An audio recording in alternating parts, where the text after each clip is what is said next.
그동안 교회를 위해서 헌신하고 수고한 분들에 대한 감사도 꼭 있어야 될 것입니다. 특별히 우리 목사님들이 한 해 동안 교회를 위해서 헌신하고 애쓴 분들 전화 한 통이라도 좀 하시고 문자 메시지라도 좀 보내셔서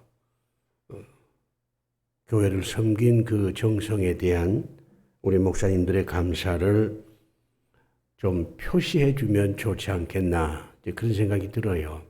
저도 이제 목회할 때 추수감사절 하면 하나님께만 감사를 하더라고요. 당연하죠. 그렇지만은 우리가 교회를 위해서 1년 동안 수고한 분들에 대한 감사도 동시에 있어야 이 추수감사절이 그야말로 잔치가 되지 않겠나 이런 생각을 해봅니다. 인문학적 설교를 지금 이제 예시하는데 벌써 한 6개월이 됐어요. 5월부터 시작을 했으니까 그래도 100명 넘게 우리 목사님들이 인문학적 설교를 좀 공부하려고 이 방송을 듣고 있고 경기노회에서 이 목사님들 수련회 하는데 인문학적 설교에 대해서 좀 안내를 해달라 하는 청을 제가 받았습니다. 인문학적 설교가 이렇게 많은 목사님들한테 관심을 갖게 된 것에 대해서 감사하게 생각을 합니다. 인문학적 설교는 인간의 문제를 먼저 찾아가지고 인간이 어떤 문제를 가지고 있느냐 하는 걸 이제 성경을 통해서 찾는 거죠. 그리고 난 다음에 거기에 대한 해답을 하나님께서 주시는 겁니다. 문제를 파악하지 못하면 문제를 해결하는 방법이 나올 수가 없잖아요. 오늘은 불평에 대해서 말씀을 드리려고 합니다. 본문에 등장하는 사람이 고라인데 이게 모세의 사촌이에요. 그런데 이 고라가 굉장히 불평이 많습니다. 이 불평은 전염이 돼요. 혼자 모세한테 불평하는 게 아니라 여러 사람들을 불러 모아서 당을 짓습니다. 파벌을 만든다 그 말이죠. 그리고 집단적으로 이제 모세한테 항명을 합니다. 그리고 난 다음에 결국 비참하게 끝나지요. 고라도 죽고 고라를 따르던 사람들도 모두 죽습니다. 성경의 죽음에 대한 얘기가 참 많아요. 우리는 성경에 등장한 한 인물의 죽음을 눈여겨보아야 합니다. 죽음이라고 하는 거, 인간의 죽음이라고 하는 것은 그야말로 인문학적이거든요. 왜 죽었는지, 또 죽은 다음에 어떻게 됐는지, 그 죽음이 갖고 있는 의미가 뭔지 이런 것을 찾아내면 우리 사람들한테 상당한 도움이 됩니다. 오늘 이 고라의 죽음을 통해서 이 불평에 대한 하나님의 말씀을 전하려고 합니다. 우리 주변에 불평하는 사람들이 많지요. 아마 여러분들도 불평하는 분들일 거예요. 또 교회 안에 불평하는 사람들이 많잖아요. 뭐 장로들도 불평하고 뭐 권사들, 안수집사들, 뭐 심지어는 중고등학교 학생들도 불평을 합니다. 성경을 보아도 불평하는 사람이 참 많습니다. 한두 사람이 아니에요. 예를 들면 뭐 레아라고 하는 여자, 라헬이라고 하는 여자들이 불평이 많고 또 욥이라고 하는 사람도 불평을 많이 합니다. 욥은 동방의 의인이라 그러잖아요. 의인도 불평을 한다는 거죠. 심지어 우리가 모세도 불평하는 걸 보게 됩니다. 그런데 이 불평은 인간 본성 중에 하나다. 이렇게 우리가 이해를 하시면 될 거예요. 왜냐하면 이 불평의 시조가 아담이거든요. 여러분 알다시피 아담이 선악과를 먹고 난 다음에 하나님이 오셔서 너 왜 선악과를 먹었냐 이렇게 이제 질책을 하지 않습니까? 그러면 이 아담이 제가 잘못했습니다. 하나님 말씀을 거역했습니다. 용서해 주십시오. 이렇게 나오는 게 아니에요. 불평을 합니다. 하나님께서 만들어서 제 아내로 보내주신 하와라고 하는 여자가 선악과를 먹자고 그렇게 채근거리니까 제가 어쩔 수 없이 선악과를 먹게 됐습니다. 제 책임이 아닙니다. 이렇게 불평하잖아요. 인간의 시조가 불평하는 사람이에요. 그러니 그 후손들이 불평한다는 것은 뭐 일종의 원죄의 파편이다. 이렇게 생각을 할 수가 있습니다. 한두 사람이 불평하는 게 아닙니다. 그런데 왜 사람들이 불평을 할까? 그 원인을 우리가 한번 좀 따져볼 필요가 있습니다. 여러분은 왜 불평합니까? 여러분 주변에 있는 사람들이 왜 불평을 해요? 불평의 원인이 굉장히 많지만 가장 핵심적인 것은 이 네 가지입니다. 첫 번째는요, 내 소유가 침해당하면 사람들은 불평합니다. 내 것을 누가 빼앗아 갔다. 빼앗아 가려고 한다. 이렇게 되면 사람들이 불평하죠. 두 번째는 내 생각대로 안 되면 사람들이 불평을 해요. 사람이 다 생각을 가지고 살거든요. 생각대로 되면 얼마나 좋겠어요. 그런데 이 인생이라고 하는 게 생각대로 되는 게 아닙니다. 생각은 있는데 생각대로 되질 않으니까 불평이 나오는 겁니다. 세 번째는 내가 정당한 대우를 받고 있지 못하다. 이런 생각을 할 때 불평하는 거예요. 내가 노동을 했는데 노동의 정당한 대가가 나한테 주지 않으면 사람 불평하죠. 나를 좀 당당하게 대우를 해주면 좋겠는데 주변 사람들이 나를 대우를 안 해줘. 내 수고를 인정을 안 해. 그러면 사람들이 불평을 하는 겁니다. 그 다음에 네 번째는 악한 자가 형통하는 걸 보면서 불평합니다. 나보다 다른 사람이 더 잘 되면 불평한다 그런 뜻이죠. 나는 이렇게 착하게 사는데 그런데 요 모양 요 꼴인데 아니 저 친구는 아주 악한 사람인데 하는 것마다 잘 돼. 그러면 왜 세상이 이 모양이냐. 악한 자들이 더 잘 된다. 이렇게 되면 사람이 불평을 하는 거죠. 일단 불평을 하게 되면요, 마음이 참 불편합니다. 요즘식으로 얘기하면 스트레스를 엄청 받아요.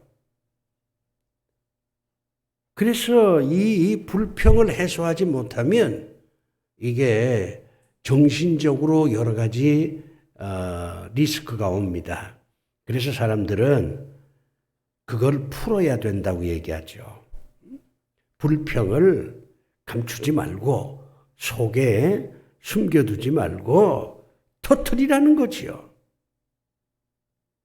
남편한테 뭐 불평할 거 있으면 참지 말고 남편한테 그냥 하라는 거예요. 부모한테도 하고 불평을 그냥 마음에 두면 그것이 화가 되니까 화병이라는 게 그런 거 아니에요? 속에 담아두지 말고 그때그때마다 좀 불평을 터뜨리라, 토해내라. 이렇게 사람들이 가르칩니다. 상담 심리학자들 가운데도 그런 사람 참 많아요. 속에 그냥 묻어두지 말고 그러면 병이 되니까 그냥 터뜨려야 마음이 시원해서 스트레스가 해결이 된다. 그렇게 조언하는 그런 상담학자들도 있습니다. 그런데 성경은 뭐라고 얘기합니까? 하나님께서는 이 불평하는 사람들한테 전도서 7장 10절 보면요. 불평은 지혜가 아니다. 그렇게 얘기합니다. 세상 사람들은 불평이 있으면 터뜨리라고 그렇게 얘기를 하는데 하나님께서는 그건 지혜가 아니야. 그러니 우리는 하나님께서 불평을 터뜨리는 것이 지혜가 아니라고 말씀을 하니까 어떻게 하든지 이 불평을 해결은 해야 되겠는데 터뜨리는 방법으로 불평을 해결할 수는 없다. 좀 지혜롭게 이 불평을 해결해야 되겠구나 하는 것을 깨닫게 됩니다. 오늘 본문에 고라라는 사람이 등장을 하는데 이 사람이 모세의 사촌이고 레위 지파예요. 그런데 하나님께서 모세와 아론을 아주 귀하게 여겨서 제사 직분을 모세에게 뭐라 그러냐면 아론이 대제사장이 돼서 아론이 이 제사를 주관하라. 그렇게 하나님께서 명령을 하셨습니다. 그러니 모세는 하나님 말씀대로 아론을 대제사장으로 임명을 하지요. 그러니까 이 모세의 사촌인 이 고라가 자기도 레위 지파거든요. 왜 아론만 제사장 직분을 갖느냐? 나도 말이야 레위 지파인데 나도 제사장이 좀 될 수 있지 않겠냐? 이렇게 생각을 하고 불평을 하는 거예요, 모세한테.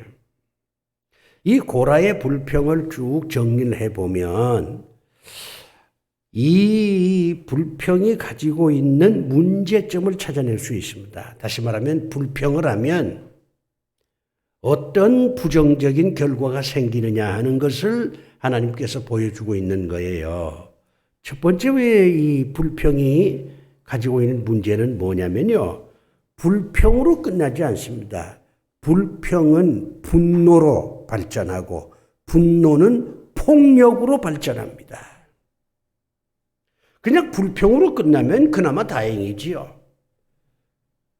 그런데 그 불평은 분노, 화가 난다 이 말이죠. 화가 나는 걸로 끝나지가 않아요. 그게 폭력으로 발전합니다. 고라가 그랬습니다. 250명을 작당해가지고 지금 모세한테 덤벼드는 거잖아요. 두 번째 이 불평이 가지고 있는 한계가 뭐냐면 불평하면요 인간관계가 단절이 돼요. 고라와 모세는 사촌지간이잖아요. 아주 가까운 친척이지. 그런데 이 고라가 불평을 하니까 모세하고 멀어지는 겁니다. 사촌끼리 아주 가까운 친척인데 불평을 하니까 점점 거리가 멀어지는 겁니다. 한두 번 불평하면 사는 게 그런 거니까 대수롭지 않게 생각할 수 있지만 이 불평이 집요하게 그리고 꾸준히 이렇게 되면요 관계가 깨져요. 부부 사이도 마찬가지입니다.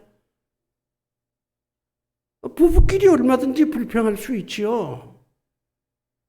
내 생각대로 안 되니까. 그래서 그저 한두 번 남편이 아내한테 불평하고 아내가 남편한테 불평하고 그러면 그대로 그냥 넘어가요. 그런데 그 불평이 집요하고 계속되면 부부가 같이 못 삽니다. 단절이 돼요. 교회도 그렇잖아요. 교인들이 목사님들한테 불평할 수 있죠. 그런데 그 교인이 그저 한두 번 목사님한테 불평한다면 그건 넘어갈 수 있는데 계속해서 집요하게 목사님한테 불평을 한다면 그 사람은 그 교회에서 신앙생활 하기가 어려워요. 목사님하고 영적인 관계는 말할 것도 없고 인간적인 관계도 단절될 수밖에 없는 겁니다.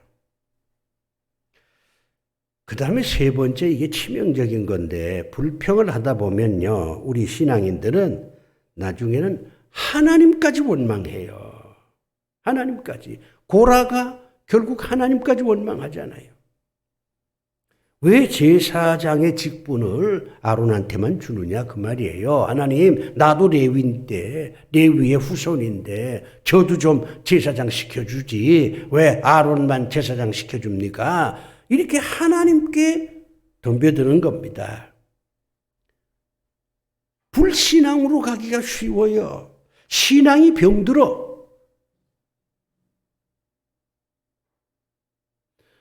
여러 목사님들 교회에서 불평하는 교인들 한번 살펴보세요. 그 사람 신앙이 잘합니까? 불평하는 장로 신앙이 잘하더냐고.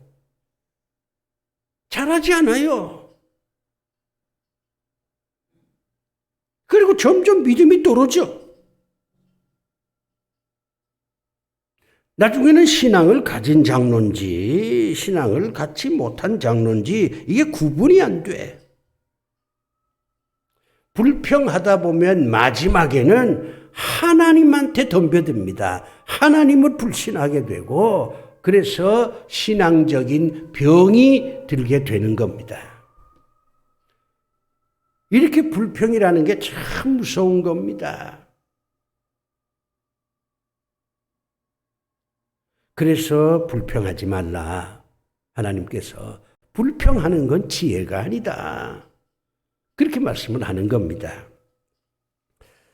그러면 이제 우리가 이 불평을 어떻게 해결해야 됩니까? 이게 인간의 본성 중에 하나거든요. 아담이 불평한 사람이야. 그러니 그 후손인 우리가 불평하는 건 지극히 당연합니다. 불평 안 하면 살 수가 없어요. 불평하지 말라. 이거는 말이 안 되는 명령입니다. 여러 목사님들도 교인들한테 불평하지 말라 그렇게 얘기하면 안 돼요. 아들 보고 야, 너 불평하지 마라 그렇게 얘기하면 안 돼요. 인간은 불평하는 존재입니다. 불평할 수밖에 없는 존재예요.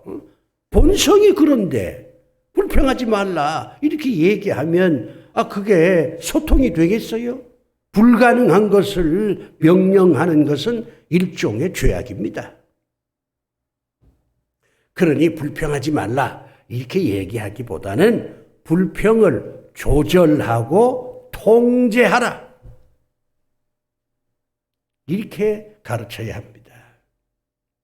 불평하라는 거예요.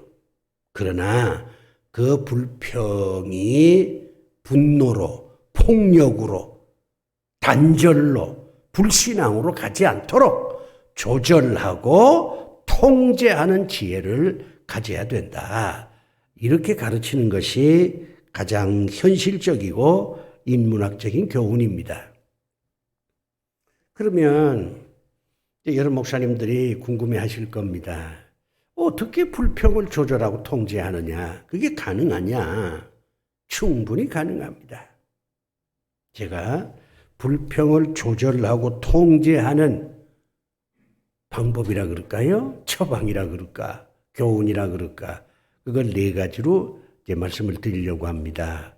첫 번째는 뭐냐면 불평의 한계를 알아야 돼요.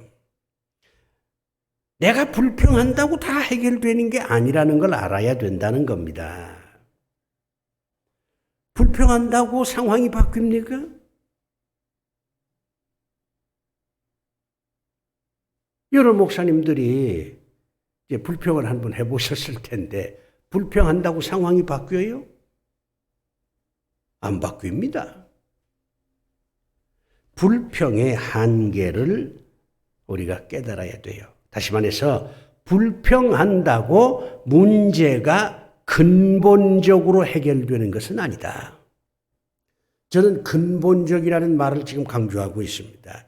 불평하면 해결되는 것 좀 있습니다. 당신 말이야, 왜 날 무시해? 이렇게 불평하면 그 다음부터 그 사람은 나를 무시 안 할 수 있어요. 왜? 무시하면 또 덤벼드니까. 그렇다고 해서 문제가 근본적으로 해결되는 게 아니에요. 내가 어떤 사람한테 당신 왜 나를 무시해? 이렇게 화를 냈습니다. 그 사람이 다음부터는 나한테 잘해줍니다. 그렇다고 해도 그 사람 마음속에 나에 대해서 부정적인 생각을 갖는 거예요. 야, 저 사람은 가까이 할 사람이 아니다. 저 사람은 마음을 터놓고 얘기할 사람이 아니다. 내가 뭐 좀 이렇게 실수하면 화를 벌컥 낼 사람이다. 아주 불평이 많은 사람이니까 내가 가까이 해서는 안 되겠다. 그저 적당하게 거리를 유지하면서 사는 게 좋겠다. 이렇게 생각을 합니다. 해결되는 것 같지만 근본적으로 해결되지 않습니다. 부부싸움 해보신 분들 알겠지만 부부끼리 서로 불평하면서 서로 언쟁을 높이지요. 그런데 뭐 그렇다고 해서 무슨 뭐 가정에 뭐 달라진 게 있어요? 그냥 그대로 또 살아가는 거지요. 두 번째 방법은요. 이 불평은 이기심에서 나온다는 걸 명심하셔서 이기심을 어떻게 하든지 이기려고 노력을 해야 됩니다. 아까 제가 서두에 사람이 왜 불평하느냐. 내 소유가 침해당하고 내 생각대로 되지 않고 내가 정당한 대접을 못 받고 나보다 남이 더 잘 되고 전부 나에서 시작되는 거예요. 많은 사람들이 이렇게 생각합니다. 저 사람이 내 심기를 건드렸기 때문에 내가 불평한다. 저 사람 때문에 내가 지금 불평할 수밖에 없다. 그 불평의 원인을 다른 사람한테 전가시킵니다. 근데 사실은 불평은 나의 이기심에서 나오는 거예요. 나의 이기심이 불평의 고향입니다. 그러니까 이기심을 조절하고 이기심을 극복하려고 하는 노력을 하지 않으면 인간 계속 불평할 수밖에 없습니다. 이기심이라고 하는 건 하나님이 주신 거니까 이게 전혀 없어도 문제가 됩니다. 이기심이 없으면 인간은 생존이 불가능해요. 그렇기 때문에 적당한 이기심은 발전의 동력이 됩니다. 좀 극단적인 표현이지만 이기심은 자동차의 휘발유와 같은 거예요. 휘발유가 없으면 자동차가 앞으로 나가질 못하잖아요. 이기심이 없으면 이게 자동차가 앞으로 나가질 못합니다. 그런데 이 이기심을 통제하지 못하면 자동차가 과속으로 달려서 결국 죽는 겁니다. 한 100km 정도로 달려야 안전한 거리를 이게 160으로 달리다 보면 사고 나는 건 당연한 겁니다. 그렇기 때문에 이기심을 적당하게 조절을 해야지 이걸 그대로 놔두면 과속하는 차를 타고 지금 고속도로 질주하는 거 똑같아요. 사고 납니다. 나도 죽고 상대도 죽게 만드는 그런 불행을 가져오게 됩니다. 그 다음에 세 번째입니다. 세 번째는 이게 인생이라는 게 허무한 것이다. 그걸 깨달아야 돼요. 여러분 인생을 어떻게 생각합니까? 살만한 가치가 있는 건 틀림없어요. 살아야 우리가 석양도 볼 수 있고 살아야 여행도 할 수 있고 살아야 맛있는 음식도 먹을 수 있고 살아야 결혼도 할 수 있고 그런 거 아니겠어요? 산다는 건 좋은 겁니다. 살만한 가치가 있는 거예요. 그렇지만 결국 모든 인간은 죽습니다.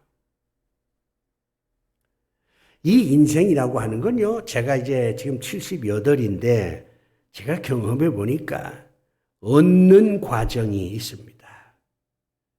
지식을 얻고 사랑을 얻고 돈을 얻고 명예를 얻고 이게 얻는 과정이에요. 그러다가 어느 시점에 가면 다 하나씩 내려놓는 과정을 또 겪습니다. 지식도 내려놓아야 되고 경험도 내려놓아야 되고 왜냐하면 내가 알고 있는 지식은 옛날 지식이니까 지금은 쓸모가 없거든요. 내가 옛날 배운 거 지금 쓸모없어요. 명예도 내려놔야 되고 권력도 내려놔야 되고 나이가 늙으면 돈도 쓸 데가 별로 없어요. 어디 좋은 일 하는데 기부하지 않는 한. 결국 얻는 과정에서 내려놓는 과정을 걸쳐서 사라지는 게 인생입니다. 전도서를 보면 헛되고 헛되고 헛되도다. 그렇게 말씀하지 않습니까? 하나님께서 우리에게 말씀하는 게 그거예요. 인생은 헛된 거야. 그러면 헛된 거니까 자살하라. 그런 건 아닙니다. 헛되다는 걸 깨달아야 오늘에 충실히 살 수가 있어요. 죽음을 의식해야 오늘이 철저하게 하나의 살아있는 시간으로 나한테 다가오는 겁니다.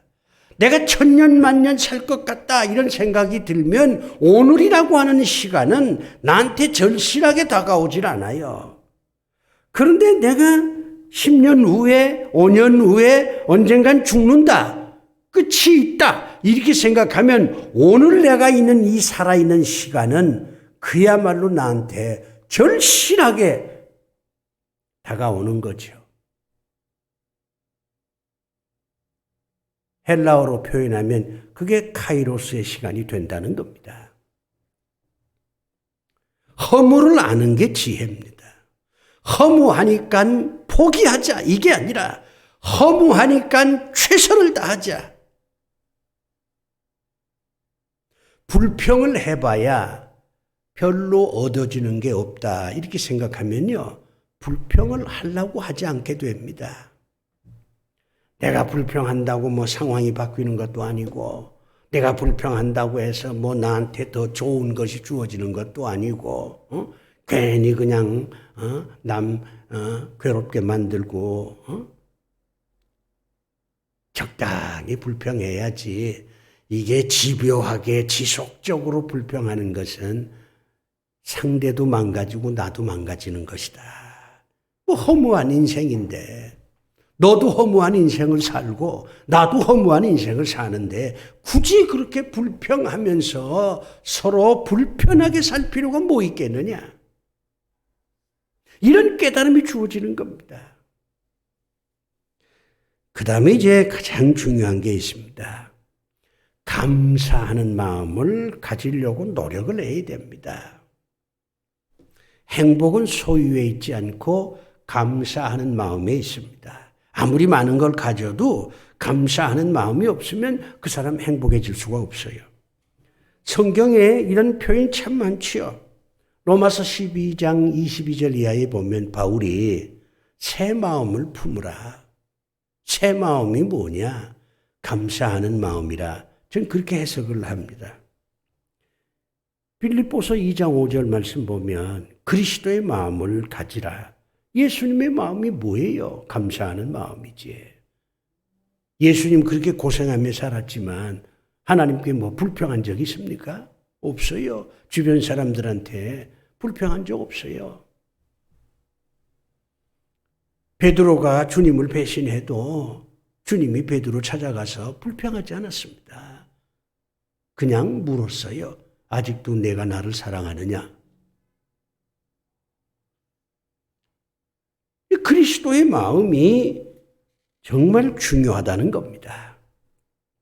감사하는 마음을 가지려고 하는 자세가 굉장히 중요합니다. 이거는 저절로 되는 게 아니에요. 훈련되어야 합니다. 감사하는 마음을 가지려면 훈련을 해야 돼, 내가. 감사하는 마음을 갖자. 이렇게 다짐한다고 해서 감사하는 마음이 주어지는 게 아닙니다. 저는 내 경험을 통해서 볼 때 감사하는 마음을 가지려면 세 가지 훈련을 좀 집중적으로 할 필요가 있다. 이건 내 경험이에요. 첫 번째는 뭐냐면 지금 내가 가지고 있는 것을 귀하게 여기는 겁니다. 남이 가지고 있는 걸 보면 감사하는 마음이 생기지 않습니다. 지금 나한테 있는 것, 이걸 귀하게 여기라는 거지요. 지금 내가 10,000원을 가졌으면 10,000원을 귀하게 여기라는 겁니다. 내가 지금 지식을 5개 가졌다 그러면 그 5가지 지식을 귀하게 여겨야 감사하는 마음이 생깁니다. 저는 가룟 유다의 비극을 쭉 인문학적으로 고찰해 볼 때 유다의 비극은요, 예수님이 제자가 됐다는 거기에 만족했으면 그렇게 비참한 최후를 맞이하지 않았을 겁니다. 예수님의 제자가 됐다, 그거 하나 가지고 그걸 귀하게 여겼으면 얼마나 좋습니까? 그런데 유다는 거기에다 돈의 욕심을 냈어요. 그리고 예수님이 왕이 되면 뭐 한 자리 하려고 하는 권력지향적인 사고를 가졌기 때문에 결국 무너지게 되더라 그 말이에요. 내가 가지고 있는 거 아무리 작은 것이라도 그거를 귀하게 여기는 그런 훈련을 하면 감사하는 마음이 생긴다. 전 그렇게 생각을 합니다. 두 번째는요, 이건 굉장히 이제 교리적인 겁니다만은 하나님의 심판을 믿고 악한 자에게 결국에 언젠가는 하나님이 심판한다는 걸 믿으면 마음이 좀 편안해지고 감사하는 마음이 생깁니다. 성경을 보면요, 악한 자는 다 심판받았습니다. 문제는 심판의 때가 언제냐? 그게 다 달라요. 어떤 사람은 일찍 심판을 받고, 어떤 사람은 그때 심판을 받고, 어떤 사람은 나중에 죽을 때 심판을 받고, 심판의 시간이 다르다. 그거 외에 악한 자는 다 심판을 받았습니다. 그러니까 악한 자가 형통해도 그거 부러워하지 않고 내가 악한 자가 되지 않았다는 거, 그거 하나만 가지고도 감사하는 마음이 생기는 거예요. 야, 그래도 내가 악하지 않구나. 저 사람하고 비교해 보면 그래도 난 저 사람만큼은 악하지 않아. 이렇게 생각이 되면 악한 마음이 아니라 착한 마음이 있다는 거, 그거 감사할 수밖에 없지요. 그 다음에 이제 세 번째는요, 미래를 긍정적으로 보고, 작은 일에도 최선을 다하고 살면 그 사람은 감사하는 마음이 생긴다. 전 그렇게 좀 간증하고 싶어요. 제가 이제 아프리카 남아공을 이제 한번 갔댔습니다. 그 왜 갔냐면 거기 희망봉이 있잖아요. 우리가 중학교 때 희망봉에 대해서 아주 낭만적인 그 어떤 동경을 갖고 있지 않습니까? 그래서 나도 야, 희망봉이라는 데 한번 가봤으면 하는 그런 생각이 있었어요. 또 그리고 이제 남아공에 그 에이즈 환자들이 굉장히 많아서, 그런데 그 남아공은 그래도 좀 잘 사는데 주변에 스와질랜드라고 하는 나라인가 지금 갑자기 생각이 안 납니다만은 거기에 에이즈 환자들이 굉장히 많은데 의과대학이 없어요. 그래서 의과대학을 세우는 일에 제가 좀 참여를 했습니다. 그래서 일단은 땅은 나라에서 이제 준다고 하니까 그 땅에 가서 여기에 의과대학을 세워달라. 우리가 기도를 좀 하자. 그래가지고 이제 남아공에 간 적이 있는데, 제가 남아공에 가가지고요, 아주 놀라운 걸 하나 발견했어요. 여러분, 남아공 대통령이 넬슨 만델라라고 하는 사람 아닙니까? 이 남아공은 흑인과 백인이 치열하게 싸운 데인데, 이 만델라가 나중에 대통령이 돼서 화해 정책을 썼습니다마는, 만델라가 27년 동안 감옥 생활을 했던 섬을 내가 보았습니다. 거기 남아공에 가면 그 마운틴 테이블이라고 그 유명한 관광지 있잖아요. 거기 올라가서 보면 이제 태평양 연안에 섬 하나가 있는데 그게 만델라라고 하는 사람이 27년 동안 감옥 생활을 한 데라고 그래요. 그러면서 이제 그 가이드한테 내가 듣기는 만델라가 그 감옥 안에서 27년 동안 이제 고생을 하면서도 매일 꽃을 가꾸고 운동을 하고 독서를 하고 아주 작은 일에 최선을 다했다는 거죠. 거기서 죽을지도 몰라. 그런데도 이 만델라는 매일매일 일상에 충실했다는 거예요. 꽃을 가꾸고 책을 읽고 운동을 하고 아주 작은 일에 최선을 다했다는 겁니다. 그랬더니 27년 만에 결국은 석방이 됐어요. 그리고 남아공의 대통령이 됐습니다. 꽃을 심는 것, 운동을 하는 것, 책을 읽는 것, 이게 얼마나 사소한 일입니까? 그런데 그와 같은 사소한 일에 최선을 다하는 거예요. 미래에 대해서 긍정적인 생각을 갖고 이제 만델라는 그랬답니다. 언젠가 나는 감옥에서 나갈 수 있다. 그게 언젠간지는 몰라. 까마득한. 그러나 언젠가는 내가 이 감옥에서 나갈 날이 올 것이다. 그럼 여기서 살아남아야지. 시체로 나갈 수는 없잖아요. 미래를 긍정적으로 보고 오늘 지극히 작은 일에 최선을 다하는 것. 이것이 감사하는 마음을 만들어내는 훈련이다. 여러분 목사님들 지금 현실이 얼마나 어렵습니까? 이 코로나 때문에. 교인도 줄고 말이에요. 미래가 깜깜하지. 그럼에도 불구하고 우리는 미래를 긍정적으로 보고 내가 오늘 할 수 있는 지극히 작은 거, 책 한 권 읽는 거,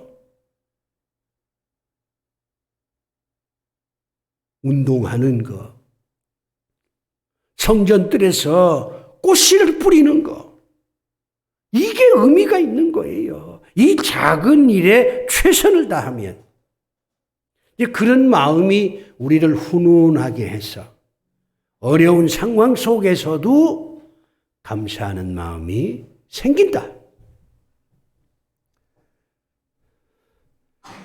저는 감사하는 마음으로 삽니다. 근데 그거는 그냥 얻어진 게 아니고 오랜 세월 동안 아주 지극히 작은 것을 귀하게 여기고 그래도 아주 악한 사람은 아니다. 내 마음속에 선한 생각이 그래도 있다. 미래를 긍정적으로 보면서 오늘 나한테 주어진 일에 최선을 다하면서 살아왔던 그런 과거의 그 인생이 오늘 이렇게 늙은 나이가 됐지만은 감사하는 마음이 생기고 그러니까 불평이 훨씬 줄어들어요.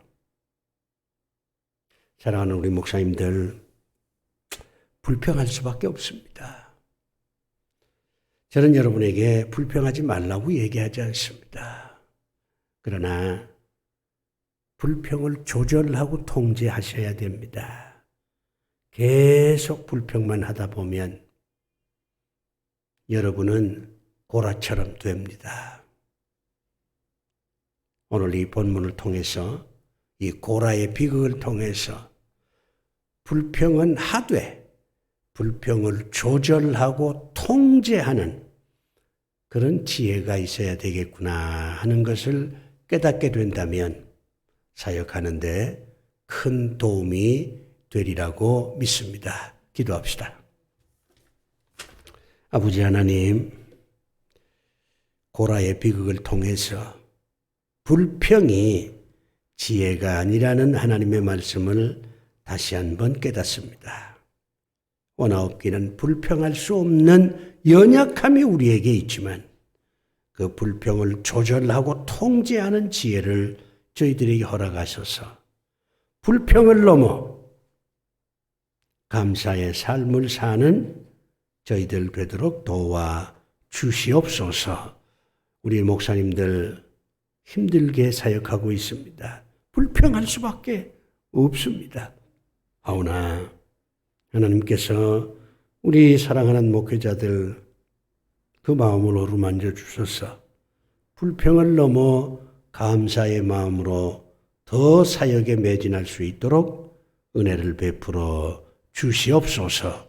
예수 그리스도 이름으로 기도드리옵나이다. 아멘.